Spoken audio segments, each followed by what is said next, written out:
Hello, everybody, and welcome to this week's Marketing Masterclass. Today, we are talking all about pivoting your niche and all things niching with the wonderful Lucinda Empson. So, for those of you joining us from the community, hello, you will know Lucinda as a community member. For those of you who are joining us for the first time, my name is Simon Batchelor, and I am one of the co-founders of Better, Bolder, Braver. And I'm also joined by Frances. So, Frances, do you want to do a quick intro for you for the people who are joining us for the first time? Hello, people who are joining us for the first time. My name is Frances Chlasji, and I am the other co-founder of the fabulous community of coaches trying to put themselves out there that is called Better, Bolder, Braver. Thank you all for joining us. Excellent. And Lucinda, do you want to tell us a little bit about you? Who are you? Who am I? Oh, Yeah. thank you. So, where do I start? Who am I? I am a doctor by trade, I suppose. So that's was in the NHS for about 24 years, and then I suppose I pivoted at that point and left the NHS, did something different, which we can talk about. And then I've also trained as an executive coach, and that qualification happened in June last year. And then I've been working out what the devil my niche was going to be since then. And I came across Better, Bolder, Braver, which has been an enormous help for me, helping me to work it all out. But I've managed to pick one and then pivot. So here I am. I want to invite everyone here to get into the right frame of mind by posting in the chat as by way of a check-in. We hope you're all well. And it would be lovely to know how you are and also what you used to be. And so I'm going to share that I used to manage marketing and communications for the UK office of the world's only art-led insurance company. But we'd like for everyone to just take a moment to share what they used to be so that we can kick this conversation off around that sort of stuff, and then we can pick back up with you, Lucinda. You were just getting there, I think. I used to be, when I left school, I trained as a mechanical engineer. So I did mechanical engineering for 4 years. Then I went to university and studied audio engineering, and I worked in TV and advertising for over 15 years, probably. Lots of films and adverts and things like that. Yeah, and I've worked in and I've run the marketing agency alongside that for the last almost 20 years. So I guess I kind of pivoted as well in that sense. So yeah, be interesting to hear. Mark Stedman, he's checked in, said he's used to be a web app developer or web/app developer. Yeah. Emily, artist, coder, business owner, UX architect. Interesting. Excellent, Emily, very good. That about you. Mm-hmm. Yeah, interesting. It seems like people have had very varied paths or journeys to find themselves where they are now. We loved something that you've shared recently, Lucinda, about let's just finish off with what you were doing prior to becoming a coach. And maybe you can tell people briefly how it is you decided to do that thing in the first place. Okay, so let's go way back when, because that's what Simon started with. So I decided when I was about 11 that I wanted to be a doctor. And so my whole focus all through senior school was how was I going to get there to be a doctor? And that's what I did. And I got into medical school and I became a doctor. And then it's weird because we have to start niching as a doctor. You know, there are so many specialties. And I think I spent 5 years working out all the things I didn't like and all the things I didn't want to be. And I got spat out as from being a medical student to being a baby doctor. And I still didn't really know what I wanted to be. I think the thing that was top of my list was obs and gynae. I think I wanted to deliver babies because I'd really enjoyed delivering babies when I'd done that module. But I wasn't really sure. So I then set out in the first year, and it was a big shock being a doctor for the first time. And then working out, well, which route am I going to go down? Am I going to be a GP? Am I going to be a hospital specialist? And it's really hard to choose. And at the time I did it, it was a long time ago now, so 30 years ago, there wasn't very much in the way of career guidance. So you just tried stuff, really. And a lot of people would just go and do a job for 6 months and go, oh, I like the look of that. I think I might give that a try. And off they'd go down their career route. And for me, I ended up choosing anaesthetics. And the only reason I chose anaesthetics, I'd never thought of it before when I was at medical school, was I did a job and I had some patients in the middle of my ward that were intensive care patients to all intents and purposes, which I was horrified when I found them there on the first day of the job. And it was the anaesthetists on the intensive care ward that were really good at explaining what was going on and what I needed to do to help look after them. So that's why I chose anaesthetics. And then I went off down that career path, and it takes about 9 years to train to be a consultant anaesthetist. So it takes up a huge amount of your time to get to that career. And then I was a consultant anaesthetist for 14 years before various things happened along the way. And I decided, was I going to be brave enough to try something else? As Frances has already mentioned, I basically had a big period of burnout, and I had some time out, a couple of months out, and then I went back and I thought, can I keep doing this? And I decided the answer was no. But it took me about 3 years to get from no to deciding and working out what I could do instead. So that was that bit, and then I knew that I didn't really want to give up being a doctor. But I needed to find something else that I could do. And weirdly, and this is completely unrelated, when I was about 39, I decided to learn to fly, and I did a private pilot's license. And when I did the private pilot's license, I found out that pilots needed medicals. I had to go and have a medical, and I thought, oh, this is quite interesting. I quite like aviation medicine.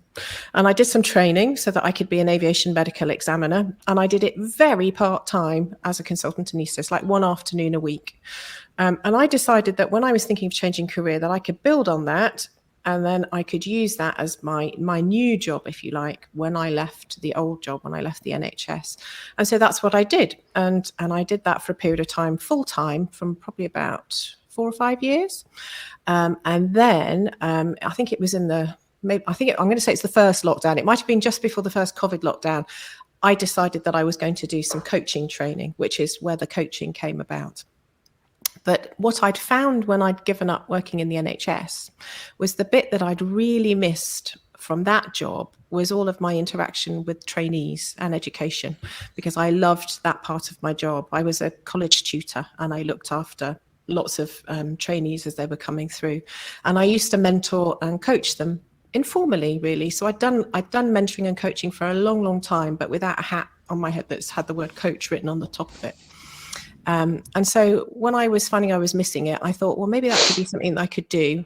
And me being me, I have to have a qualification when I do anything. So off I went on an ILM qualification. And then I came out at the end of that and I thought, that's great. I'm qualified now, an executive coach. And then a few people started asking me, well, what do you do? What does that mean? And I couldn't answer the question. Hence why the niching sort of became a thing. You know, what am I going to tell them I do? Who do I coach? What am I going to do? What's my business going to be?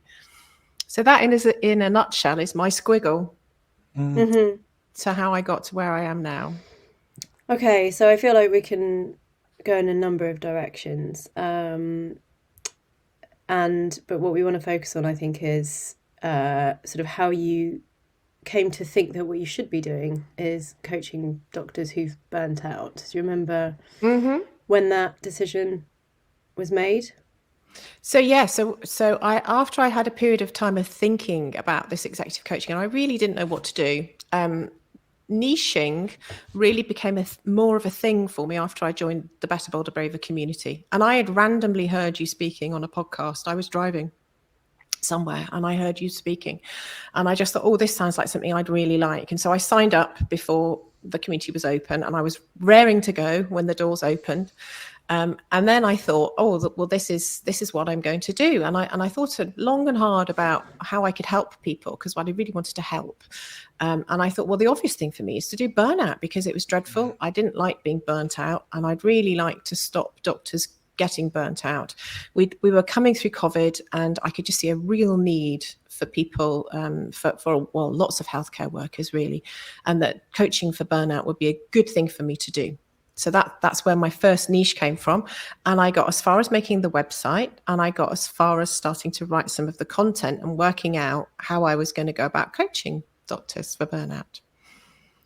And then what happened? And then what happened? What happened next was that the more I wrote stuff, the more triggered I got by what I was doing.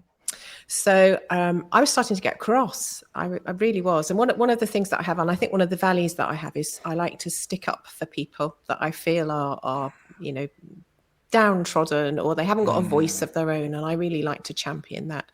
And the more I thought about what was going on, the more cross I was getting with the system that they were stuck in, that I couldn't change when I was in it. And I just thought, this isn't making me feel good. And I'm really not sure that it's what I want to do. So I was then in a real quandary. I got the website. I was there. I was on LinkedIn. I was I was going to coach doctors with burnout.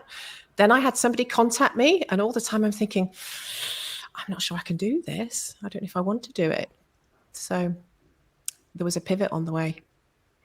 Do you remember us talking about the inbox? Should we talk about the perfectionism stuff a little bit? Yeah, we can talk about the perfectionism stuff, definitely. That came up in one of our sessions, didn't it? The idea of clearing an inbox. So I'm still like it now. I don't like opening my emails and seeing more than about 10 sitting there. 25 will really get me quite, I don't like that. And so I have to go through them, and I quickly delete till I'm down to my manageable, acceptable number. And I am a major perfectionist. I come by that very honestly, and I recognize it. So it's something that I have to manage. Definitely have to manage. And there's quite a lot of the emotions that come up for you, if you don't mind me saying, around getting things done, and sort of, I mean, we don't have anyone, I don't think, who's gone through our course with such tenacity and vigor and commitment, and this idea of needing to you're incredibly studious, very attentive, you work through things so methodically, and it's obviously been part of your practice to kind of be committed to the thing. And yes, go on. I was just going to say, yeah, I mean, that's just me. So it's how I am. So if I do anything, I have to do it to the best of my ability. It's not necessarily that I have to be perfect at it, but I like to give everything, as you said, care and attention, and just to make sure that I can do it as well as I possibly can. Mm-hmm. And I do have a friend who says that if I do anything, I'm the sort of person who has to have an ology in it by the time I've finished. And that can be knitting, it can be sewing, it can be anything I do. If you look, Simon was talking earlier about cookery books, and there's a big shelf behind me, and I must have about 40 on it. So again, if I get interested in something, I like to know as much about it as possible. That's just how I am. If we then just circle back, as they say, to the point at which it was becoming clear to you what was coming up when you were thinking about trying to address challenges for burnout doctors. What can you just talk a little bit more about the feelings that were coming up for you, and the idea of whether or not you could or couldn't solve things for them, and how that felt? So I think one of the big things that I'd subsequently read about, which didn't come up for me at all when I was feeling burnt out, was that I'd processed it and I dealt with it, and I'd got to a point where I thought, I can make my niche pivot, if you like, and I can leave that part behind, and I can move to do something else that I'm still going to find fulfilling, that I'm still going to enjoy, and it's going to be okay. It was terrifying, utterly terrifying, because I'd been doing that career for a long, long time. and I was closing a door on something, and I had a lot of people around me that were saying, are you sure? Are you sure you're making the right choice? Is that really the right thing to do? And that was family and friends. And I sort of felt like saying, well, I haven't just decided to do it in the last 10 minutes. I have actually spent about 2 or if not 3 years thinking about it. And in that process that we've already described about me being studious, I'd read books, several. I'd thought about it. I'd asked people questions. I'd had a look, and I decided, is this something viable that I can do? So it wasn't taken lightly. And with the burnout, I felt that I'd processed it in my head absolutely fine. And what I wanted to, I suppose, achieve for other people was to try and stop them getting to where I'd got to, and stop the feelings that I'd had coming up for them. But I hadn't. One of the concepts I came across as I was writing and reading about all sorts of things was the concept of moral injury.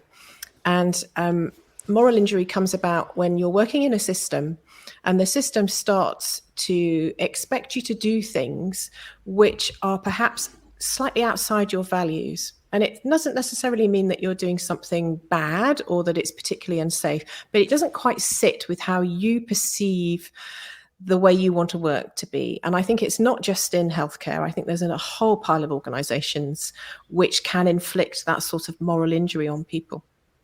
And then they start talking about resilience, and we're all supposed to be resilient, and everybody in healthcare was meant to be resilient. And it puts the blame back onto the person. And the fact that you're not resilient enough means that you've burnt out. So it's your fault that you've burnt out. It's not the fault of the system. It's not the fault of anybody else. You're just not resilient enough. And I think that was what started to come up. And I started to get quite cross, I think, that I couldn't change the system that they were stuck in. So although I could perhaps coach people to be able to manage what they were thinking, I wanted to change the system, and I knew I couldn't change the system. And I was finding there was a lot of conflict there.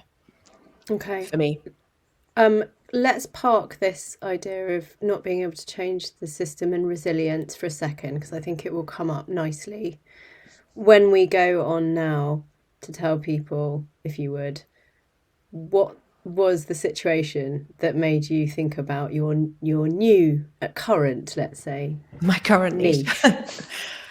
So the situation there was, one of the things that I did when I was plotting and planning to leave my job was I wrote a CV that had a big list of transferable skills in it.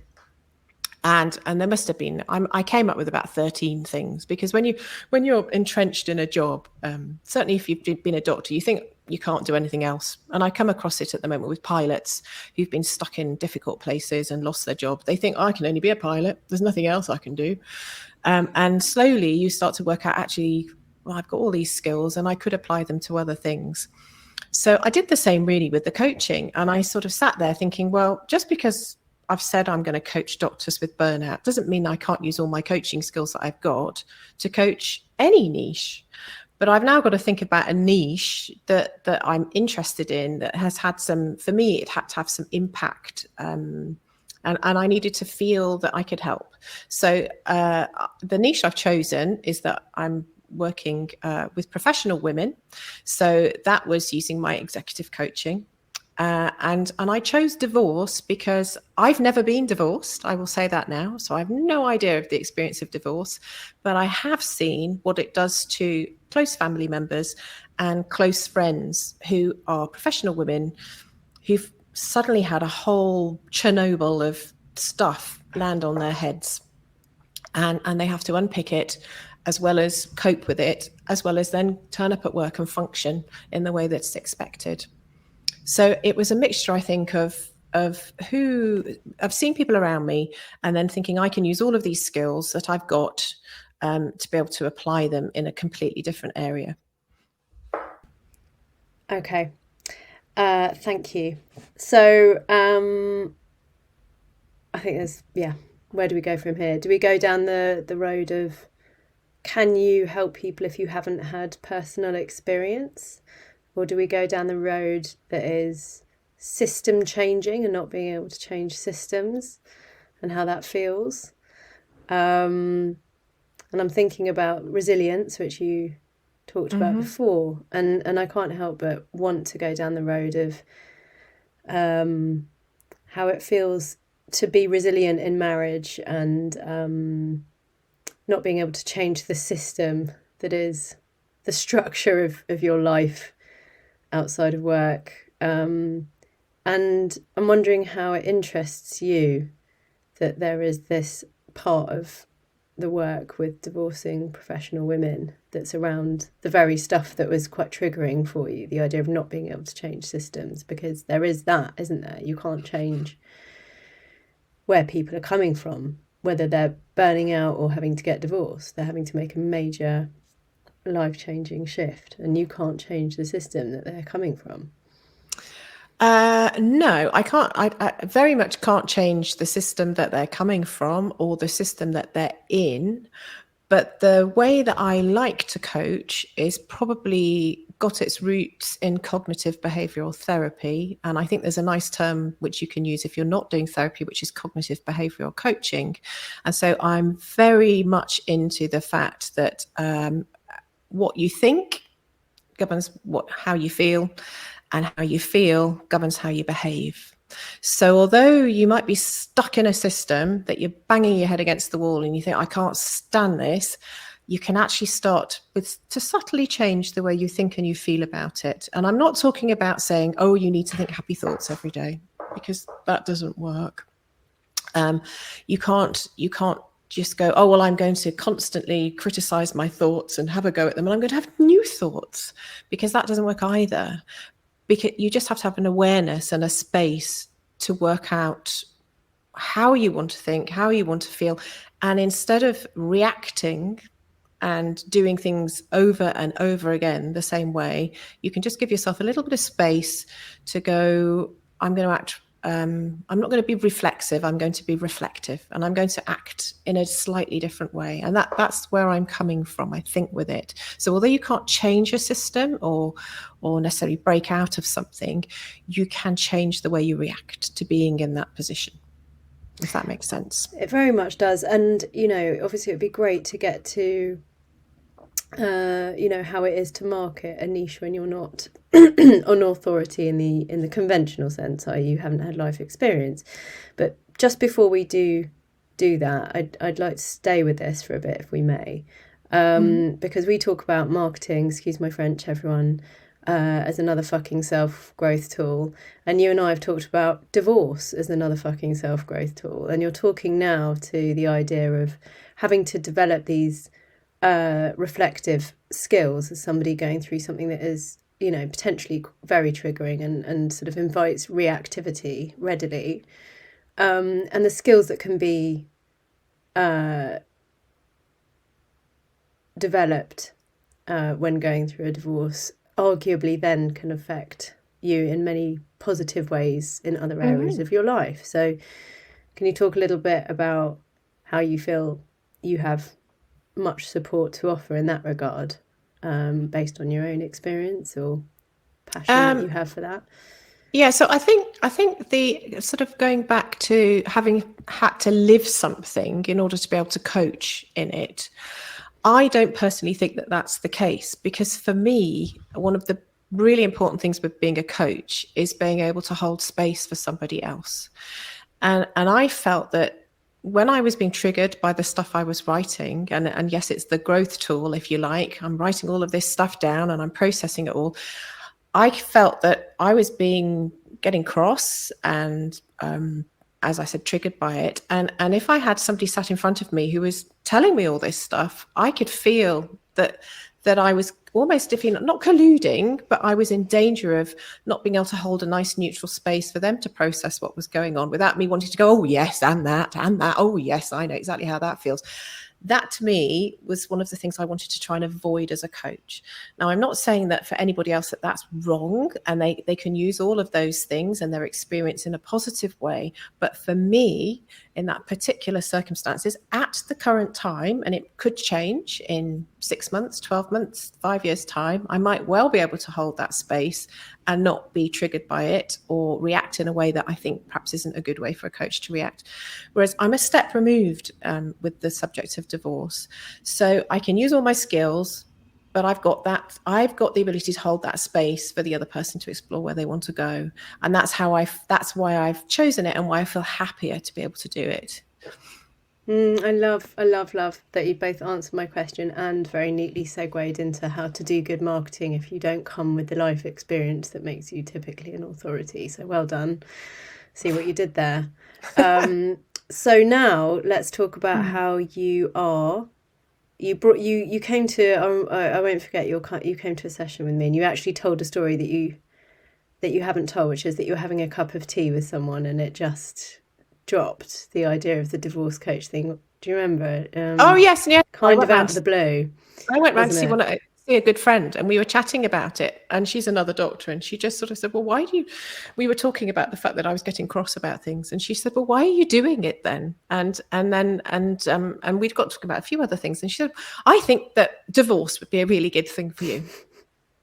And I thought, well, this is a bit weird and awful. She's not getting divorced either, by the way.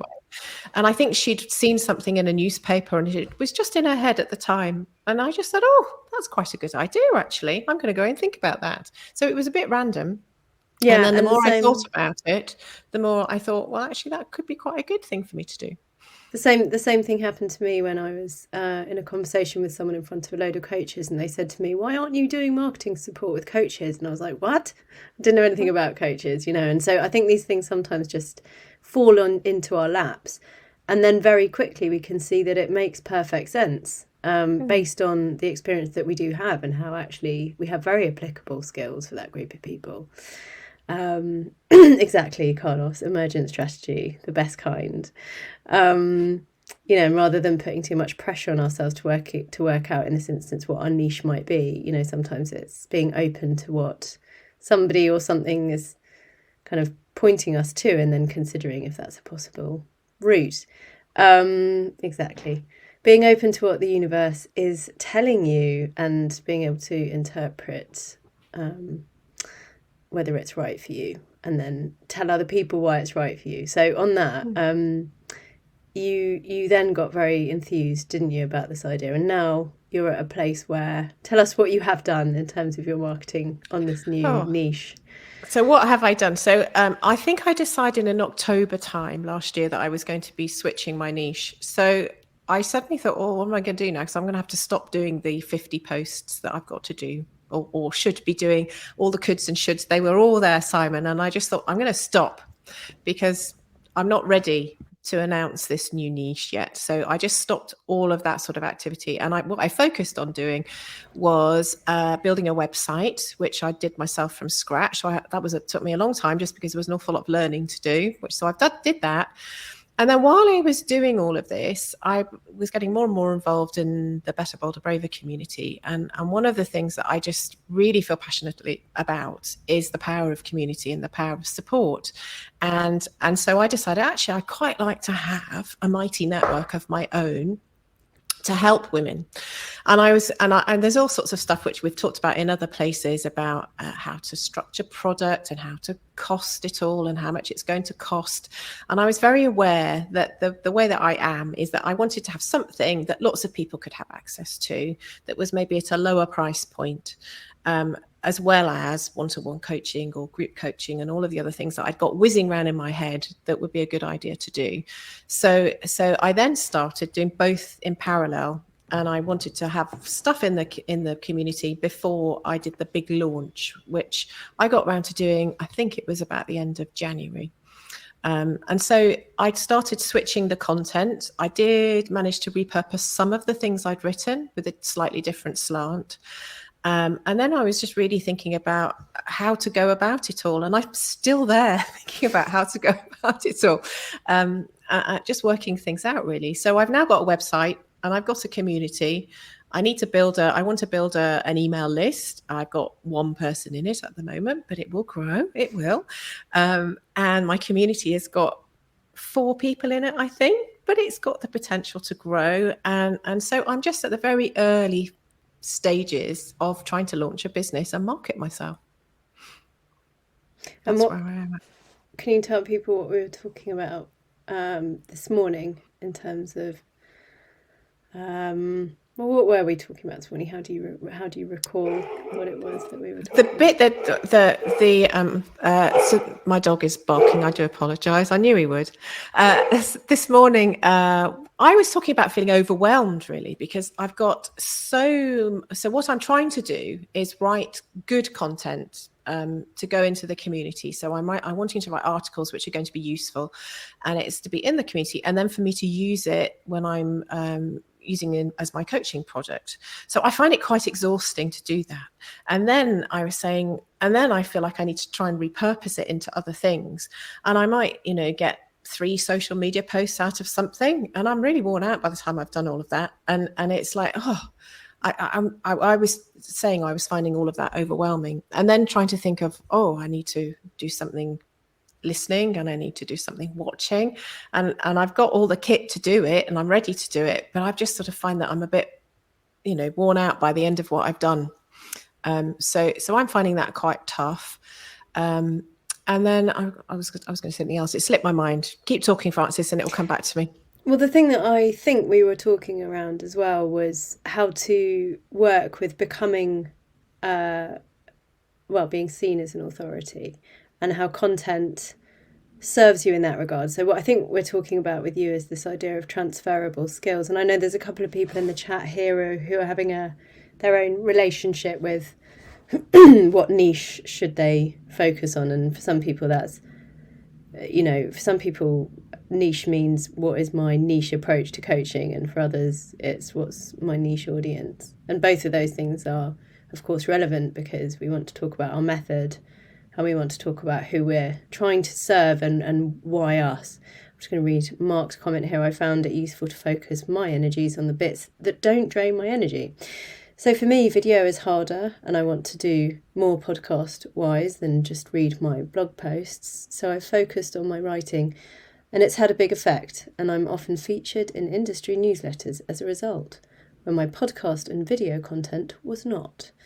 Thank you so much, Mark. In fact, we were talking to Lucinda this morning about PR and, the power, I think, for Lucinda will be in when her stuff starts to be featured by other people.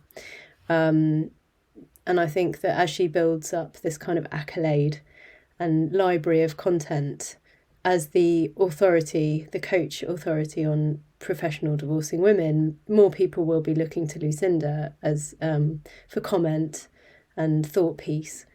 And, in the absence of people knocking on your doors to join the community and journalists hounding you with calls because they want you to comment, it is, of course, quite exhausting.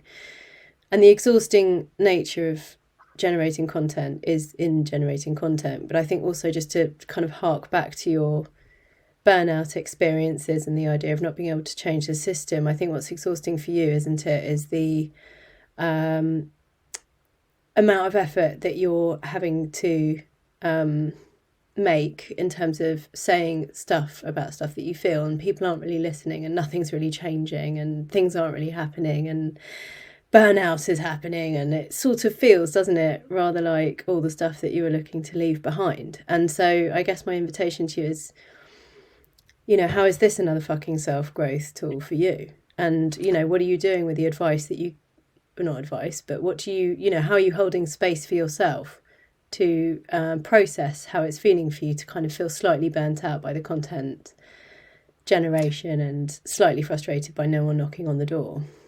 Well, I think it's frustration, and it's I've spoken to a few people in the community. It's like, here it is. And it's come and find me, and people just aren't finding you or me, and it's part of marketing. It is a very frustrating experience when you feel so ready to help, and ordinarily in my other job as a doctor, people are biting your hand off to be helped, and I'd go to work and I'd just be helping because it was there and it was my job.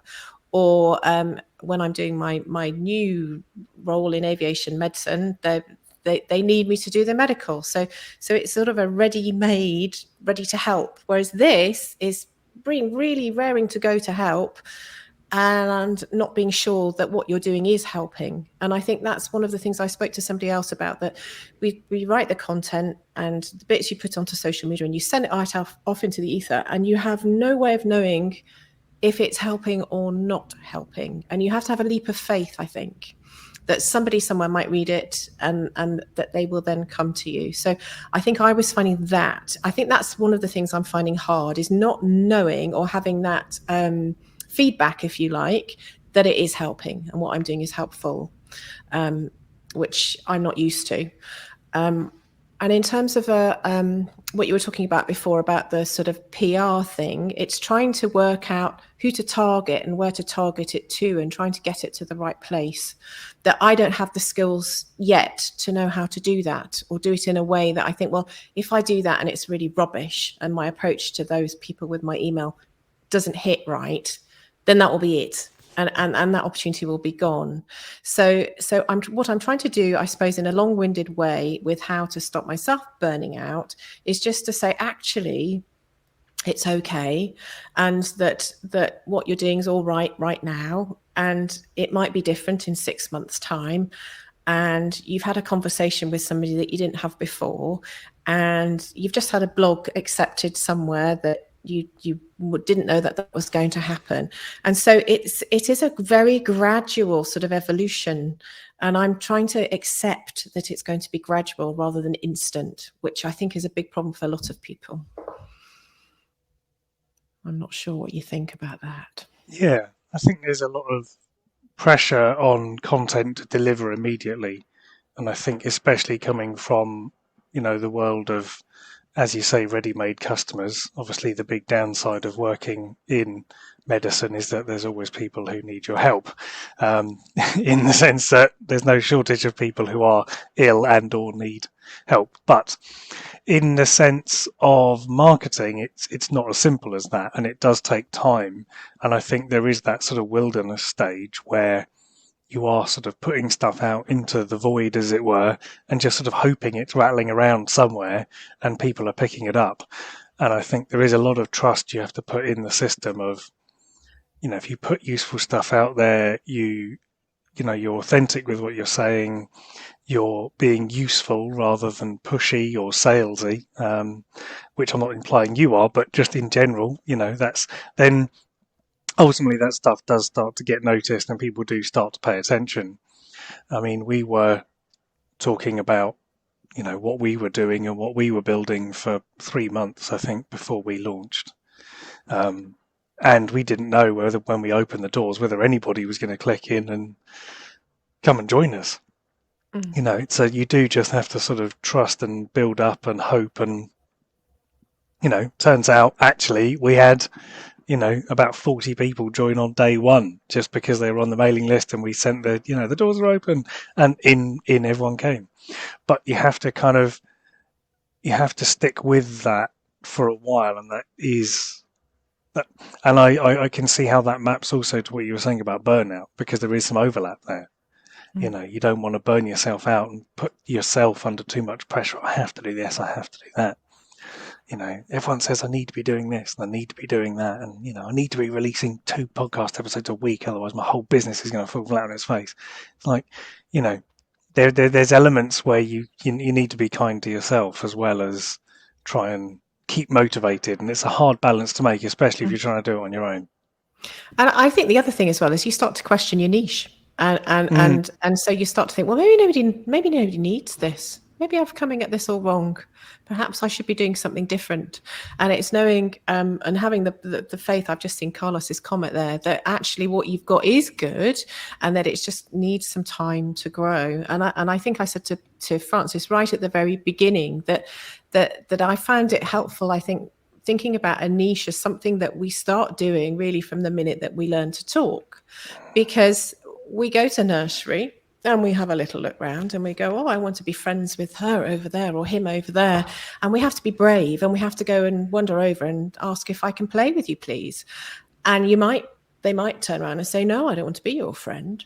And we start learning from a very early age that there's this big thing of rejection out there, which isn't very nice.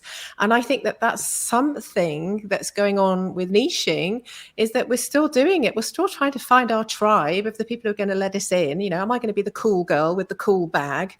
Or do I go, no, maybe I'll have a different bag and I'll go and be over there? Or, oh, I don't want to do netball or hockey. I don't like the sound of it. And we're constantly, as we grow, picking our niche. I had to pick my specialty, and we're doing it all the time. And we get more and more used to people saying no thanks, and it's hard. You're making me think I need to teach my kids to say, I'm not for everyone, and that's okay. Yeah, and so absolutely. When they're in the playground and someone doesn't want to be their friend, that's what they're going to say. I love that. And it's also so sweet to think that we know that if we can have squiggly careers, then can't we have squiggly niching careers as well, where it's perfectly fine to do this niche at this point and then niche down in this area at that point. Oh, Carlos, it's hard to be on the other side of that. I appreciate that. Yeah, it is hard sometimes to not be wanted by everybody. And yet Simon was saying this morning how brilliant it is that if people unsubscribe from your e-newsletter, you can be sure that those who are still subscribing really do give a shit about what it is you're saying. So, you know, in the same vein, the friends that are there really, really love you. But what was I going to say? Oh, I've gone completely off topic. I know. Actually, it was something that Carlos talked about on our marketing masterclass a few months ago, and that's the idea of not conversions but conversations. So when we're trying to figure out, is this actually of value to people, then our content is there certainly to do the two things that you've mentioned, which is to gift to people things that might be of help, which is a more generous concept of content. And then there's the one that most people think about when they think about content, which is, how am I going to get people to buy my stuff? What am I putting out there so that they know who I am? But the third thing is, how can I spark conversations that mean I can better understand whether what I'm doing is of, you know, value and is needed, and who is going to be most kind of warm to this. So when we think about our content, I think it's useful also to think like, what are the conversations that I'm having? And you've said yourself, you know, I've had conversations already that I haven't ever had before around this subject, and that's as a result of putting myself out there. And I've put in the chat one of the things that you shared in the community the other day, which we're very proud of you for, which is that you were asked to write an article, a blog post to be featured on someone else's blog about why you might need a divorce coach. And so it's starting to happen already that you're having these conversations with people and they're starting to prick up their ears to what you have to say. And how does it feel when that does happen, when someone does want to feature you based on what you had to say? It was great, and it was sort of unexpected, because that particular day I decided that I was going to email a lot of women's networks, and I think I picked 10 that I found, and I thought, well, I'll send them an email and I'll just offer to write a blog post, nothing more. It was just an offer to help them. I wasn't asking to sell them anything. But I didn't hear back from all of them. I maybe got 5 replies, to which you have to join our network.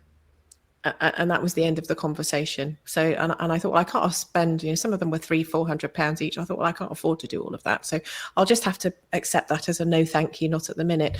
And that one that asked me to write something, they just had a very different approach. They just said, well, yes, if you'd like to speak, it's this link, and if you'd like to write something, it's this link. And I thought, well, I'll write something and I'll send it to them. And again, I didn't hear anything for 2 or 3 weeks, and I just thought, oh well, they're a no as well then.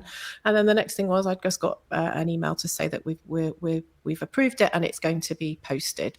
And I just thought it was fantastic. I thought, well, it was worth it. So all of that rejection ended up with one that was a yes. So it was a positive, and I took that as being great. And I have no idea what will happen with that. Who's going to see it? You just don't know what's going to happen. And so for me, that was a real positive, that actually it is a good thing. It is a good niche, and I'm just going to keep plugging away at it. So it was positive reinforcement. And I find it hard because I don't want pats on the head, and I don't want to look at my LinkedIn post and go, oh, I've had 63 likes today. That's kind of, I've worked out that that's not the important bit, but it's still nice that somebody recognizes that your stuff's okay, even though you don't want a gold star. I don't know if that makes sense. I don't know. Yeah. Well, what does it do to you inside? What are the feelings that are going on for you? What is the confidence that's being instilled in you as a result of somebody caring about what you have to say about this? I think it's just that it's not a ridiculous niche that I've chosen, if you like, that there's a need for it, even though I know that. I think as human beings, we all want validation, and it's very hard to live in a world when there's no validation at all for what you're doing, and trying to have it all in your head, I found hard. So I need to have some kind of, I think it was having that feedback, really, that I put something out and I just get a bit of something back. Otherwise, you're talking to a wall, and it's and I find that for me is the hard bit about choosing a niche and then trying to do content marketing for it, where you feel that the people, that the support I get in the community is lovely, and I get coaches who like my things, but I kind of am thinking, well, what about the women who are getting divorced? What about, where are they? Do they think I'm useful? Do they want what I'm doing? And I find that a hard interplay to work out, that you're just trying to do something right and hit the right nerve with somebody. I think, like me, you are an activist type as well. And, we've talked about not being able to change systems and frustrations with the NHS, and I alluded to the system of marriage. And I think that there is something in you that this speaks to, which is starting to see how you might be part of a system change. And I think what you're trying to do is not just help women who are going through divorce. There's something about what you have designed so far that says to me that you are in the business of addressing how divorce is seen and how professional women are being seen who are divorced. So whether you've thought about that or not, I believe that there's something of a system change agenda in what you're doing. There always is, Frances, and I will own up that I did stand for a very small political party that had a very short-lived career. I stood for Change UK, whether you're a Brexiteer or not a Brexiteer. That was something that I've done, and that came out of huge amounts of frustration and shouting at the telly, and which I did a lot of, and being cross on Twitter. And I've had to come off Twitter because it's not a good space for me to be in. And as a result of it, when they put the advert out to say we're looking for candidates, I thought, oh, sod it, I'll give it a go. And however many thousand people applied, and I got shortlisted for an interview, and then I got picked, and I was just fairly blown away by it. But yes, I've had a bit of a stint in activism on a political stage, which was very short, and it made me realise I didn't want to be an MP, if nothing else. Well, maybe this will be the way in which you do change some kind of system. You never know. And if you couldn't change the NHS, but maybe you'll go some way to be some sort of whistleblower activist type in the space that is how to be divorced and it be okay. And that is exciting. And that's what we were talking about when we thought, fuck, divorce can be really exciting. It can be an absolute game changer for people. It can, and I think women can. I think when you're in it and it's just hideous, and you can't see a way forward, the way that I'm trying to reframe it, I think, is that you can change, and you don't have to be the person that you were when you were married and you were in it and it was all going wrong. You can come out the other end of it and you're transformed. My friend has, however, told me in the corporate world, transformation is not a good word. So I've got to keep away from transformation, that everyone's trying to be transformed. Apparently so. So it was to use a different term other than transformation, but it's that vibe, is that you can change who you are, and you can do things. And I'm not trying to say, look at what I've done, you can do this. It's look at what you can do, and look at where you can be with it and where you can go. And that's a big thing. And I also think that the impact of having some coaching around divorce can have a huge knock-on effect in where they are professionally. So leadership, there's all sorts of things that can come out of having coaching around divorce from a very dark place where you feel pretty rubbish about yourself. You can turn it around and have that little A in activism. I like the little A to change things around you and around how you're functioning at work and as a leader and all of those things. I love it. I get very excited listening and talking to you about this stuff. Simon and I actually were putting the world to rights last night over a couple of drinks in the pub. And in fact, we were talking about that we're at a very interesting point in history where there's some stuff which everyone's like, I kind of feel like that might relate to me. And yet we can't talk about it and there isn't language to talk about it. And so it's still a bit of a taboo, whatever it might be. And, you know, I think the other thing that we rather like the idea of marketing representing is holding space out loud for conversation that is difficult.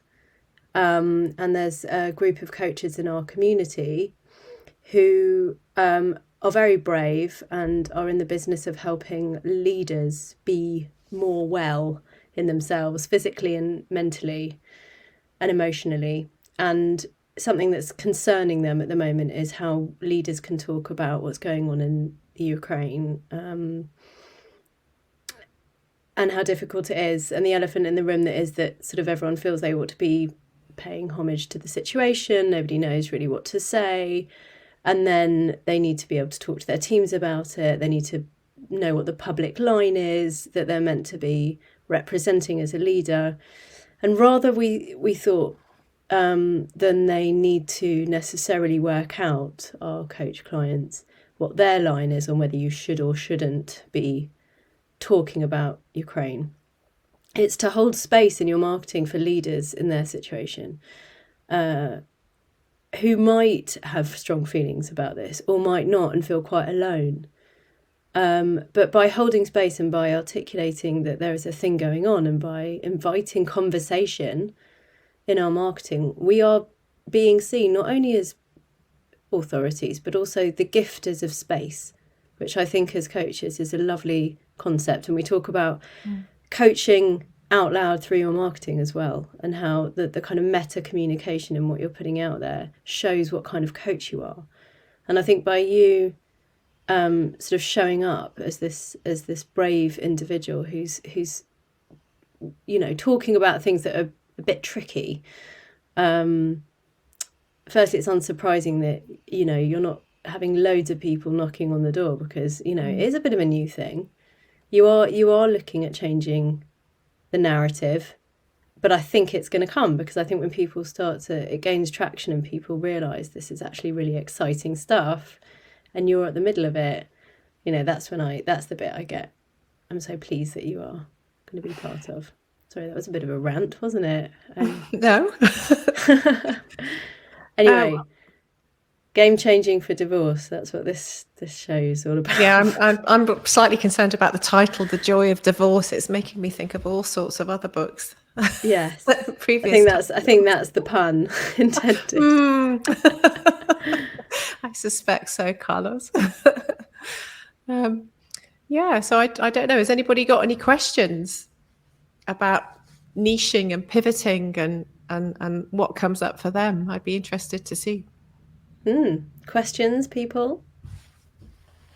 The other thing just to say while people think about what their questions are is that we do say that niching is for now.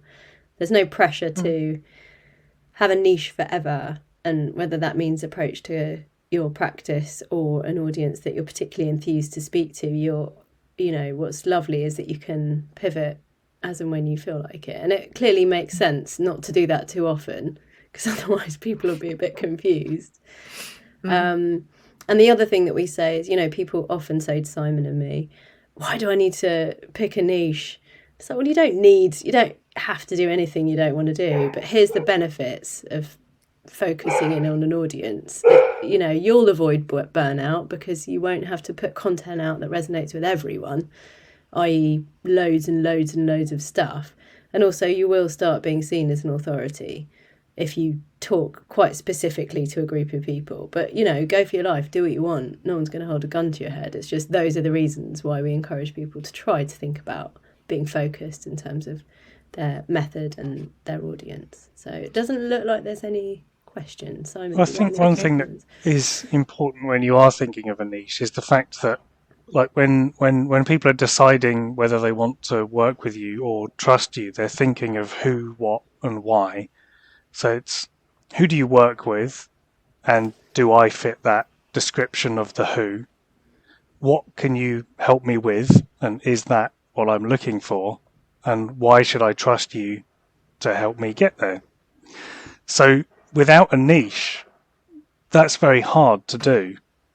So if who is like, well, anybody really, then what is, well, anything really. And why is like, well, to be honest, there probably isn't a reason why you can trust them, because if it's generic coaching for everybody, then just read a couple of books, go on YouTube.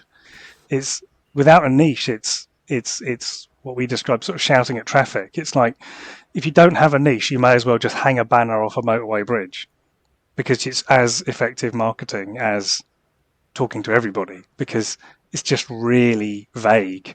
And a lot of coaches say, well, I get a lot of I get a lot of my clients from referrals. So the thing with referrals is, well, if someone's going to refer you, then they need to remember, they need to have a conversation where they remember you and then try and work you into a conversation. So if I'm having a conversation with someone next week and they say, oh, I'm actually separating from my partner at the moment, I'm having quite a hard time of it, I know, well, Lucinda's who is professional women who are going through divorce. So I know that they immediately match that who. So I've got a reason to bring you into the conversation. If you were saying I work with professional women, it's like, well, I meet a lot of professional women, but you know what I mean? It's like you've got to help people recommend you. You've got to help people decide if they're in the right place. And I think that's what niching does, is it just helps people understand your who, what, and why. What is the answer to those three questions. So I think in terms of your niche, you've kind of developed that down into something that feels quite energizing, rewarding on both sides of the coaching process. But also, realistically, that helps people when they're out having conversations with other people to refer you, to recommend you.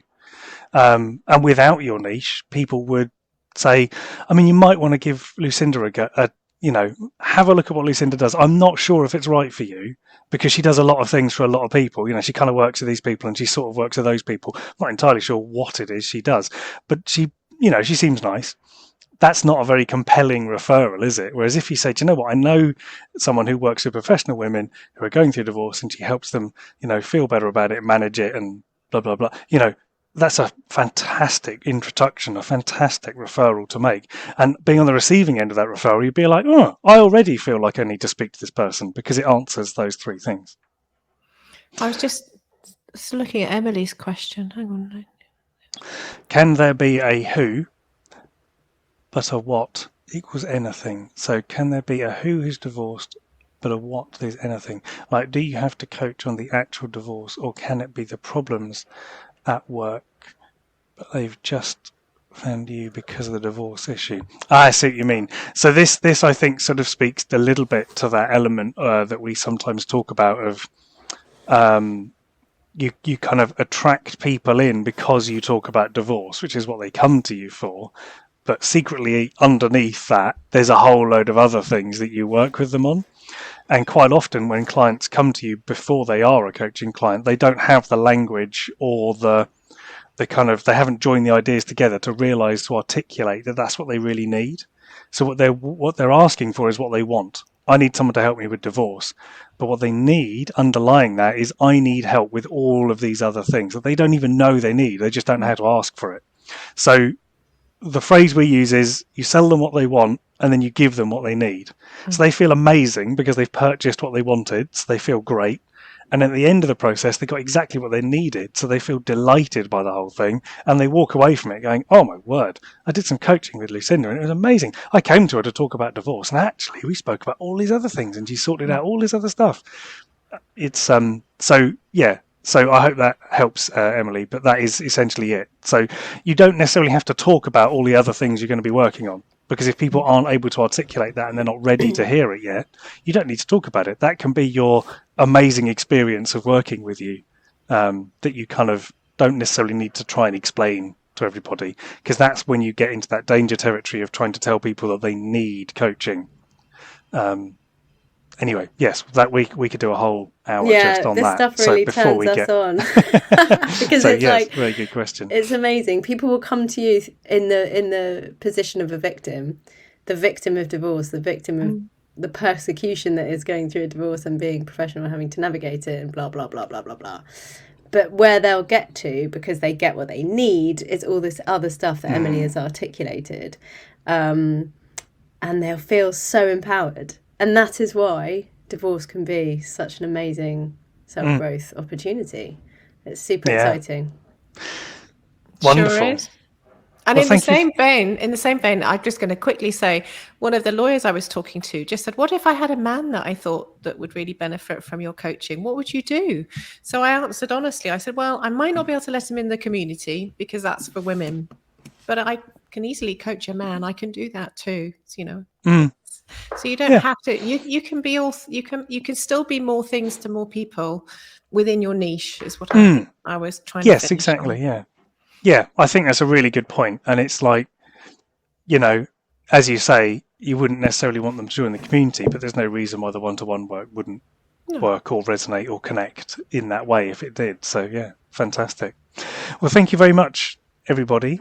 And thank you very much, Lucinda, for sharing so openly with us about your journey and about your niche. We look forward to, hearing more about how it goes and all the different conversations you have as part of the community. If you'd like to come in and join us in the community, then do click on the little button underneath this video, or if you're watching on YouTube, then do head to our website, betterbolderbraver.com, where you can come in and meet lots of other coaches just like Lucinda as well and hang out with us. Do join us next time for another conversation on Crowdcast. And yes, thank you very much, everybody, for listening. We also obviously would love to share where you can find Lucinda. Oh, yes. Which is in Divorce Village.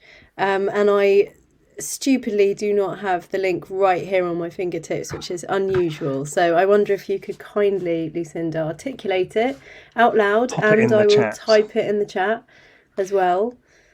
Okay, so hang on a minute. Let me just. It's you've got their website. There you go. So Lucinda's. I've put your LinkedIn in the chat. Okay, and then you're welcome, Emily. I'm glad you enjoyed it. Thank you so much, everyone, for joining us. Yes. And then the community, the Mighty Networks community, is Divorce Village, correct? Yes, and I'm looking for the link here. I'm going to put it. Yeah, go for it. You should actually probably copy and paste the link so that I don't do it wrong. So anyone who knows anyone who is a professional woman and is going through a divorce knows now where they can point them, which is really exciting because we all want to support those around us going through exciting change. Well done. It wasn't my doorbell. Thanks, Kieran. It's mine, and I'm in the house all on my own, so I'm just mine with the barking dog, ignoring the post people. Excellent. Thanks so much, everybody. See you next time. Thank you all. Bye.